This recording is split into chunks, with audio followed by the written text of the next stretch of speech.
Hala ka diha, sana all. Sigurado na ne? Sure na. Sure. Ingon ko ga ano mo, ga picture mo for the sake of like project ba something. Dili. So magpakasal lang yan eh. Prenup lang nga. Photo. Wala ka na pugsan? Wala. Wala. Wala.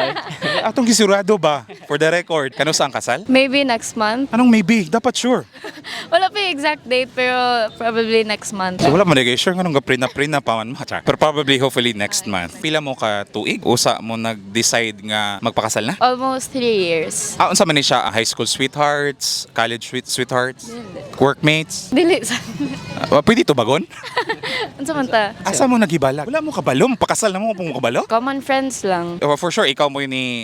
Ay, kakuya, okay rin dili ni exam. Nganong siya? Nakita mo guna ko niya nga kuan ba murag seryoso ko niya. So seryoso po siya nako. Ay, wait lang, before sa kuan ba? Before sa relationship, nganong... Kisa maday nang ininguha? Ako. Siya? Oo, ganing anong siya? Mga tagagrason nganong siya? Magpakasal na mo next month. Sa sugod pa lang daan is sa kuan mi na curious ko kinsa ni siya ba kay ga friends man mi sa Facebook. So nakita na ko siya ga kuan siya ga Mga post niya. post siya kuan LRMSC ana. So Dradigikan di ay. yeah. Okay. Nagikan nag-post siya LRMSC so bali. Gitatan ko niya. So ana nga timing kay ga kuan mi ga bonfire mi sa akong mga friends. So bali ga chat mi ana nga time abot mi mga kadlawon siguro to. Sa buntag di aga sugod ang among kuan. Kaya suryanay. Istoryanay. Amo to nga, sige kog laag sa kuan sa park kaya ganahan ko makita na ko siya. Dala-dala ko gitar. Kuha na, gisabutan na siya nga magkita mo. Wala. Diba, nagka-chat mi atong for the first time. Mao pa po yung pagkailan ako niya. Tingala ko nga nganong after ato kay sige na kog makakita niya sa Freedom. So siya di may magsigig ato-ato. Kay kabalo siya nga magsige mig ato sa akong ubang friends po. Murag stalker. Okay na. Kano sa ang part nga murag gamit na gyud mo nakaila-ila in person na gyud mga ana. Murag sa church guro or sa church nagka-meet mi Dito sa mo officially na nagkaila-ila in person. Oo. Ikaw, ngano mang pong ang positive ang imong feedback sa iya? Makita na mo salan siya ka dedicated pud sa kuan sa church ba nga mag-serve gay ni Lord. So mo na ako magkuan. Mo na yung one of the aspects pud nganong oo na lang po ka sa inyo hang diba? Lang. Ay, pud dili pud ginapugsan ta na. Hantod na padayon naabot ang karong panahon na. Yes. Sa tamo dres tagat ron cha.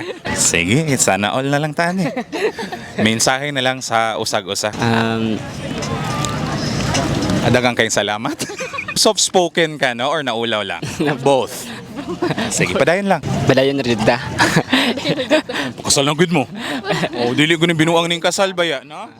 O, ang relasyon nga tahion sa tubangan sa Ginoo di na binuang. Binuod. Yes, tinuod. O, so, sigurado na jud ka. Sure. Sige, mensahe naman niya. Pagkasal naman siya. Na magkita ani nga part. So, just remember nga naraman si Lord center ginato permis atong ginabuhi. No, bisan even sa atong mga challenges, mga trials atong life. Diri ginato kalimtan si Lord. I love you. Onyara ng kisa, to bagasa. I hope nga dili ni siya end sa ato ang mga sweet moments but mo ni siya start sa ato ang life together sa ato family and I hope nga padayon ra jud ta nga mag-serve sa Ginoo. Or to siya. I love you back. Ay, I love you. Pwede ta mag-kiss? Oh, kamo? Pwede ta. Kuan mo muna, term mo muna. Ayaw kalahiga, kamo na. Kamo. Pwede, okay lang. Oh. Hala ka diha, sana all. Hopefully, you'll be blessed with successful relationship. Maura. And the rest will follow. Maturo ko sa inyong kasal pohon. Congratulations ahead sa inyo ha, and thank you for giving me the chance to interview you. Char!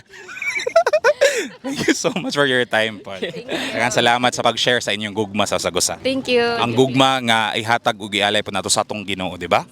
Amen. Oh, ay dili ro ba preachy kayo ni? Char. Thank you. Thank you. Thank you. Bye-bye. Congrats.